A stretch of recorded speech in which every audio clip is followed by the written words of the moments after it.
First ever factory outlet Mukunda jewelleries Kukatpally, Khammam, Kothapet, Somajiguda, Hanumakonda and Suchitra. నమస్తే రమగారు. నమస్తే జయ. రమగారు, కొంతమంది మనం చూస్తూ ఉంటే అసలు ఎలాంటి దిగులు కనిపించదండి, చీకు చింత ఏముండదు, మళ్ళీ ప్రాబ్లమ్స్ లేవా అంటే ఎన్నో సమస్యలు ఉంటాయి. పట్టించుకోరా వీళ్ళు ఎంత అదృష్టవంతులా అనుకోవాలి, కానీ మరీ అసలు ఆలోచనే లేకుండా ఎలా ఉంటారు కదా.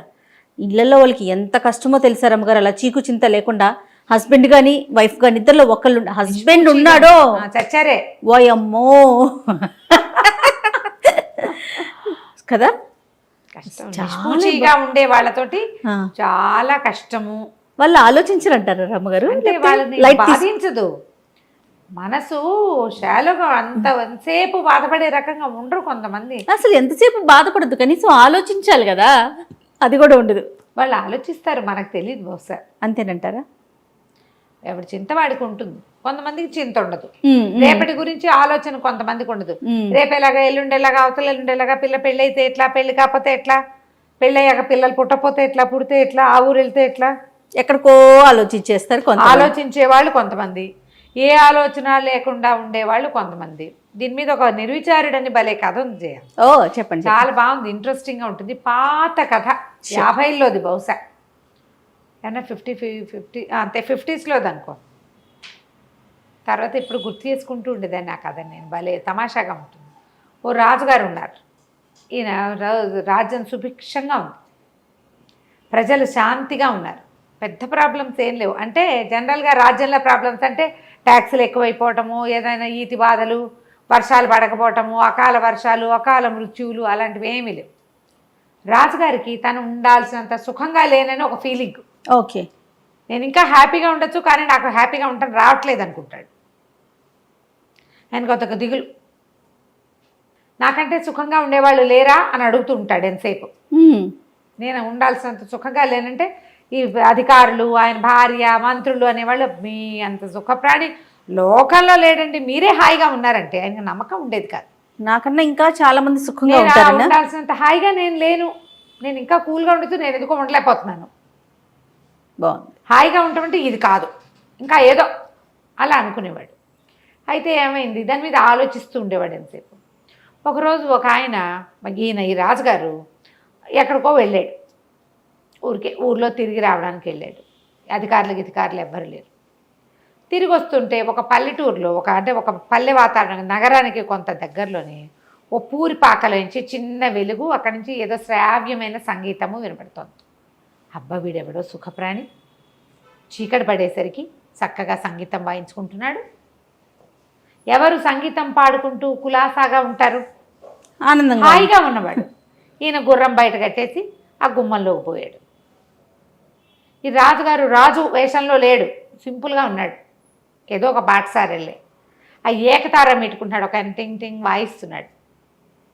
ఏకతార మీటుతారు కదా, ఆ ఏకతార మీటుకుంటూ చక్కటి పాట, ఎంత శ్రావ్యమైన కంఠము, నిశ్శబ్దంగా నిరామయంగా ఉంది వాతావరణం. ఆ ఇంట్లో ఎవ్వరూ లేరు, పేద పూరి గుడిసె.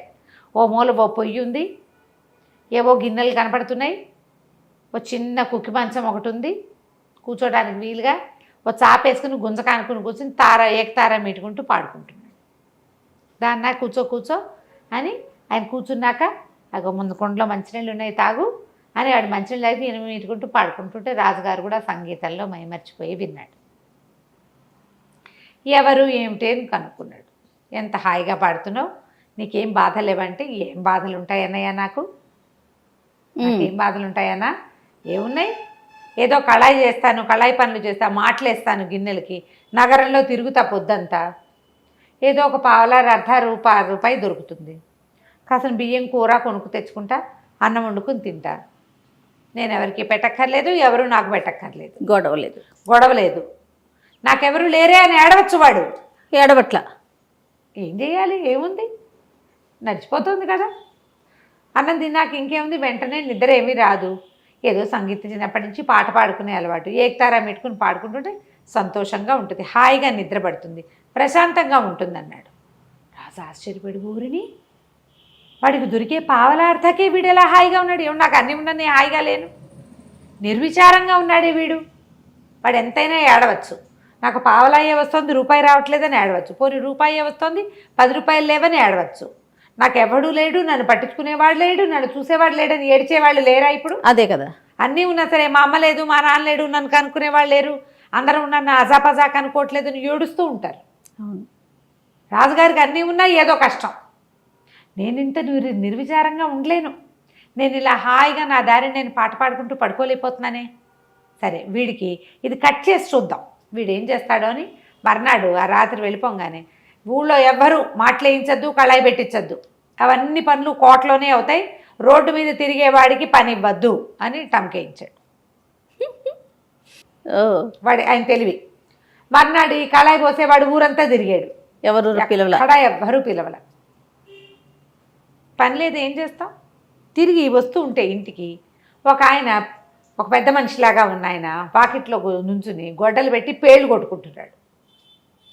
పేళ్ళు కొట్టుకుంటుంటే ఆశ్చర్యపోయాడు. బాబు, ఇంత పెద్దవారు, ఇంత పెద్ద ఇంటి ఓనర్లే ఉన్నారు, ఎందుకండి ఈ పేళ్ల పనులు? నా బొట్టివాడు ఎవరికో కూలివాడికి 10 పావలా ఇచ్చి, ఓ పావలా ఇచ్చి చేయించుకోవచ్చు కదా అంటే, ఒరే కూలి ఎవరు దొరక్కేనైనా, చచ్చినట్టు వేసుకుంటున్నాను, వాన వచ్చేలాగా ఉంది, పేళ్ళు లేకపోతే రాత్రికి అన్నం, రేపు పొద్దుటికి అన్నం ఉండదు, పనివాళ్ళు ఊరెళ్ళారు, ఎవరు లేక చేసుకుంటున్నాను అంటే, బాబు నాకు ఇవ్వండి, ఆ పావలా ఇస్తే నేను వేసి పెడతా బాబు అని చకచకా పేళ్ళు కొట్టేసి అవన్నీ కట్టకట్టి వంటింట్లోకి చేర్చి వాళ్ళకి ఆయన పావలా ఇచ్చి ఒక గ్లాసెడ్ గంజిస్తే గంజి తాగి పావలా 10 రూపాయలు తెచ్చుకున్నాడు.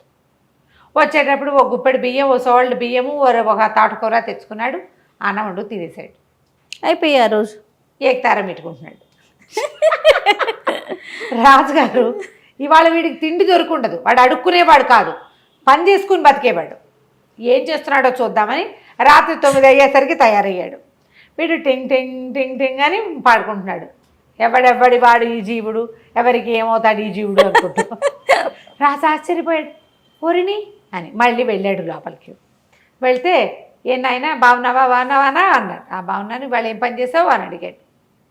అంటే ఏముంది పని చేయడానికి, ఎవరు కళాయికి మాటకి పిలవలేదు, సాయంకాలం వస్తుంటే ఎవరో పేళ్ళు వేసుకుంటూ కనపడ్డారు, చేసి పెట్టాను అన్నాడు. అయితే అప్పటి నుంచి రాజుగారు ఆశ్చర్యంగా ఉంది ఆయనకి. వెళ్ళిపోయాడు. రోజు పేళ్ళు వేసుకునే బతకడం మొదలుపెట్టాడు. ఊరంతా తిరిగి ఎవరికైనా కట్టిపేళ్ళు కొట్టి పెట్టాలమ్మా, ఏదైనా బరువు పని చేయాలా అని హాయిగా రోజు తెచ్చుకుంటాడు. అందుకుముందు మొదటి రోజున 1/2 రూపాయే వచ్చింది, తర్వాత నుంచి రూపాయి రావటం మొదలైంది. హాయిగా కడుపు నిండా తిని ఉంటున్నాడు. మళ్ళీ వచ్చి చూశాడు రాజు, వీడు ఏకతారులో మార్పు లేదు. ఈయనేమంటాడు, వీడు కాయ కష్టం చేయటం వల్ల వీడు నిర్విచారంగా ఉన్నాడు, వీడి కష్టం కట్ చేద్దాం అనుకున్నాడు రాజు. మర్నాడు ఏం చేశాడు, 10 రోజుల తర్వాత ఒక సైనికుల్ని పంపించి, నీకు భటుడు ఉద్యోగం ఇస్తున్నాం, కోటకు పిలిపించారు, భటుడు ఉద్యోగం ఇస్తున్నాము, ఉద్యోగంలో చేరమన్నారు. అనేసరికల్లా ఈ నిర్విచారుడు అన్నాడు, ఎందుకండి నాకు పొట్ట బాగానే గడిచిపోతుంది, నాకు ఉద్యోగం అవసరం లేదు బాబయ్య, హాయిగా గడిచిపోతుంది, నేను సుఖంగా ఉన్నాను అంటే వాళ్ళు ఒప్పుకోలే. దేవుడి నుంచి నీకు ఉద్యోగం ఇవ్వమని ఆర్డర్ వచ్చింది, నువ్వు ఉద్యోగం చేయవలసిందే, ఇదిగో బట్టలు అని భటుడి బట్టలు ఒక కత్తి ఇచ్చారు. కాదంటానికి వీల్లేదు, రాజాజ్ఞ. సరే ఏం చేశాడు, ఆ భట్టుడు బట్టలు వేసుకుని ఆ కత్తి పుచ్చుకుని వచ్చి నుంచున్నాడు. ఎక్కడో కాపలాగా ఏమంటారు, డ్యూటీలు వేస్తారుగా అక్కడ ఇక్కడ అని. 2-3 రోజులకి వాడికి తెలిసింది. అంతకుముందు ఏదో బియ్యం పప్పు ఉంటే వండు తిన్నాడు. 2-3 డేస్కే వాడికి అర్థమైంది, ఇదేంటి నెల జీతం, రోజు పావలా అర్ధం రాదు, దినబత్తెని రాదు, నెల అయ్యాక జీతం ఇస్తారు, ఈ నెల రోజులు తిండెట్లా? వీడేం చేస్తాడో చూద్దామనే రాజు ఎత్తు. ఏం చేశాడు, ఒక కమ్మరాయన దగ్గరికి వెళ్ళి, రాజుగారు తన కత్తి ఇచ్చారు కదా, ఈ సైనికులకి కత్తిస్తారు, ఒక వర కత్తి ఉంటాయి, ఆ కత్తిని కుదవబెట్టాడు ఆయన దగ్గర. కుదవబెట్టి వ్యాపారి దగ్గర ఆయన ఏం చేస్తాడంటే, వ్యాపారి కత్తులు వాళ్ళకి వీళ్ళకి రెంట్కి ఇస్తాడు. తనకి దినవారీ ఓ పావలా వచ్చేలాగా ఏర్పరచుకున్నాడు. ఆ పావలాతోటి ఒక గుప్పెడు బియ్యం కొనుక్కుంటాడు, ఏదైనా ఒక కూర కొనుక్కుని వంట చేసుకుంటాడు. ఈ ఊర ఖాళీగా ఉంది. మొదట్లో 2 రోజులు తెలియదు, 3వ రోజు పరకాయించి చూస్తే ఎవరికైనా తెలిసిపోతుంది. అందుకని ఏం చేశాడు, ఒక వడ్రంగి స్నేహితుడు ఎవరో తెలిసిన వాడు ఉంటే, అన్న ఇందులో పట్టేందుకు ఒక కత్తి చేసి పెట్టమని చేయించుకున్నాడు. బయట నుంచి చూస్తే పిడి ఉంటుంది, కత్తి ఉందనే అనుకుంటారు, కానీ అది కొయ్య కత్తి. తెలివితేటలు చూడండి. 4 రోజులు గడిపేశాడు. 20 రోజులు గడిచింది, 25 రోజులు. రాజుగారికి ఆశ్చర్యం వేసింది. ఓ రోజు రాత్రి వచ్చాడు చూద్దామని. వీడు టింగ్ టింగ్ వాయించుకుంటున్నాడు, పాడేస్తున్నాడు నిర్విచారంగా.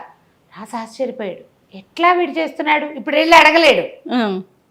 అందుకని ఏం చేశాడు, ఓహో వీడు ఊరికే సైనిక వృత్తి ఇచ్చాం వీడికి, వాడు అక్కడ ఇక్కడ ఊరికే రుంచుంటాడు పారా హుషారు అనుకుంటూ, వీడికి పెద్ద పని చెప్పాలి.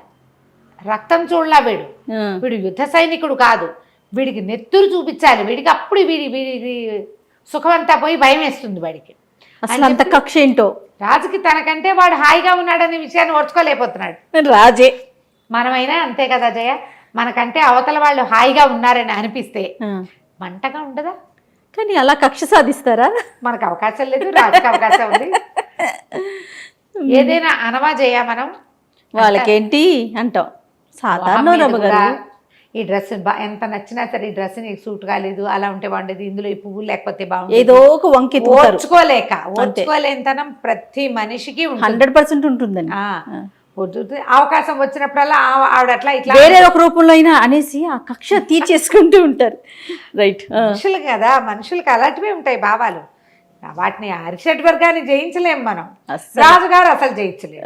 ఏం చేశాడు, మర్నాడు ఒక ఖైదీకి ఉరిసి ఇది ఉంది, మెడకోసేయాలి వాడిది, ఏమనాలి దాన్ని, ఊరి శిక్ష, తల ఉత్తరించటం, నరకటమే, మెడ నరకటం తలారి పని. ఆ తలారికి చెప్పాడు, ఫలానా ఒక సైనికుడు ఉన్నాడు నిర్విచారుడు, వాడి చేత ఈ పని చేయించమన్నారు, అతను మెడొత్తరించే పని వాడికి చెప్పమన్నారు. అక్కడి నుంచి వీడిని పిలుచుకుపోయారు. పిలుచుకుపోతే అక్కడ ఒక ఖైదీ ఉన్నాడు, వీడికి వాళ్ళ మరణశిక్ష ఉంది, ఆ శిక్ష నువ్వు అమలు చేయాలి, కత్తి వేయి అన్నారు. అనగానే వీడు నిర్ఘాంతపోయాడు. ఒకటి భయం వేసింది, రెండోది ఇంకో భయం వేసింది, కత్తి లేదు కదా, లేదు, కొయ్య కత్తితో ఎట్లా చేస్తాడు. అదే అయితే లబలబలాడుతూ అన్నాడు, అయ్యా తలారన్నా నాకు ఈ పనులు అలవాట్లేదు, నేను ఏదో మామూలుగా మాటలేసుకుని బతికేవాడిని, ఎందుకో ఉద్యోగం వచ్చింది, బాబు నాతోటి ఇవన్నీ కాదు, ఒట్టి సైనికుడి పని అంటే కాపలా పనే కదా అనుకున్నాను, ఈ చావుల పనులు నరకటాలు అవి నేను చేయలేనన్నా అంటే పలారు ఒప్పుకోలే, కఠినంగా చెప్పాడు. నీ పేరు చెప్పారు, దేవుడి నుంచి నీతోటి శిక్ష అమలు చేయించమని వచ్చింది, చేయవలసిందే రాజాజ్ఞ, ఇక కుదరదన్నాడు. అనేసరికల్లా వీడు ఆలోచించుకుని ఓకే దేవుడా, నా జీవితంలో ఎప్పుడూ చేయని ఒక బ్రహ్మాండమైన పని చేయబోతున్నాను, నా వల్ల ఒక ప్రాణం పోబోతోంది, ఒకవేళ ఈ ఖైదీ కనుక నిర్దోష అయితే నేను నరికే కత్తి కొయ్య కత్తిగా మారిపోవుగాక, నువ్వే ప్రమాణం దేవుడా, నీ మీదే శపథం చేస్తున్నాను అని గట్టిగా అరిచాడు. చుట్టూ జనాలతో చూస్తారు ఏమవుతుందో, వీడు ఏనాడు అలాంటి పనులు చేసిన వాడికి వీడు మాటలేసేవాడని కొంతమందికి తెలుసు, సైనికుడు ఊరికే పారా హుషారంటాడని ఇంకొంతమందికి తెలుసు. వీడు సర్రమని కత్తి చూసి దాడి మెడమే నరకబోయాడు, కొయ్య కత్తి కనపడింది అందరికీ. ప్రజలంతా కేకలు పెట్టారు, నిర్దోషి నిర్దోషి నిర్దోషి అని. మ్యూజిక్ ఏం రాలేదు, మ్యూజిక్ వస్తుంది, ఇక్కడ ఏమీ రాలే, కత్తి మాత్రం కొయ్య కత్తిగా మారిపోయింది. పిడి రాజుగారు ఇచ్చిన కత్తి పిడే, అదే కదా, కత్తి మాత్రం కొయ్య కత్తి. తలారి కూడా నిర్ఘాంతపడి ఇదేంటి విచిత్రం, ఎప్పుడూ చూడలేదే, వీడు మహామహిమాన్వితుడిగా కనబడ్డాడు జనాలందరికీ. పరిగెత్తుకుంటూ పోయి రాజుగారికి చెప్పారు, వాడు నిర్దోషండి, వాడు నిర్దోషేంటి, అంతా విచారించాం, వాడు నిర్దోష కాదు, వాడు దోషి, వాడు 5 హత్యలు చేశాడు, దారి దోపిడి దొంగ వాడు అంటాడు రాజు. జడ్జిని పిలిచారు, మంత్రిని పిలిచారు, అందరూ వాడు దొంగ వాడు హంతకుడు అంటే కత్తి కొయ్య కత్తిగా ఎలా మారిపోయింది? ప్రజలు ఒప్పుకోటాల, నిర్దోషికి శిక్షిస్తారా? మేము చూస్తుండగానే కత్తి కొయ్య కత్తిగా మారిపోయింది. కేకలు పెట్టేసి జనాలంతా క్యాండిల్ ర్యాలీ లాంటిది చేయటం మొదలుపెట్టారు. రాజుగారు ఆశ్చర్యపోయి, ఈ నిర్విచారుడు, ఈ పాటగాడు ఉన్నాడు కదా సంగీత పాడుకునేవాడు, వీడిని పిలిచాడు. ఒరే నాయన ఏంటి కథ అంటే, నేనేం చేయను ప్రభు, ఇలా జరిగిందండి చెప్పేశాడు. చెప్పంగానే రాజుగారు అనుకున్నాడు, వాడు హాయిగా ఉండటానికి అలవాటు పడ్డవాడు, వాళ్ళు నిర్విచారంగానే ఉంటారు, వాడికి డబ్బులు ఉన్నాయి, లేదు ఉద్యోగం ఉంది, పదవి ఉంది, ఇవి కాదు, అంతే. నిర్విచారంగా ఉండటం వాడి మనస్తత్వం. డబ్బుంటే సుఖంగా ఉంటారని, రాజైతే సుఖంగా ఉంటారని, ఉద్యోగం ఉంటే సుఖంగా ఉంటారు కదా, సుఖంగా ఉండటం అనేది ఒక తత్వం, అంతే. ఏదున్నా లేకపోయినా ఆ ఖైదీకేమో ఉరి శిక్షని మరణ శిక్ష చేసి మరి ప్రజల్లో గొడవ వస్తుందిగా, వాడికేమో ఆజన్మాంతం జైలు శిక్ష విధించి ఈ పాటగాడిని నీకు చేతొచ్చిన పని చేసుకో అని చెప్పి వదిలిపెట్టేశారు. ఏమైనా ఇవ్వమని అడిగితే ఏం వద్దండి, నా బతుకు నేను బతుకుతాను అన్నాడు. పావలా అర్థం వస్తే చాలు, ఏకతారం మీటుకోవడానికి అంతకంటే ఏం కావాలి, అంతే. హాయిగా దాన్ని పోయాడు. రాజుగారు ఆ తర్వాత నాకంటే సుఖంగా ఎవడున్నాడు అని చూడడం మానేశాడు. సూపర్, వాడి తెలివితేటలు సూపర్. నమస్తే రమ్మగారు.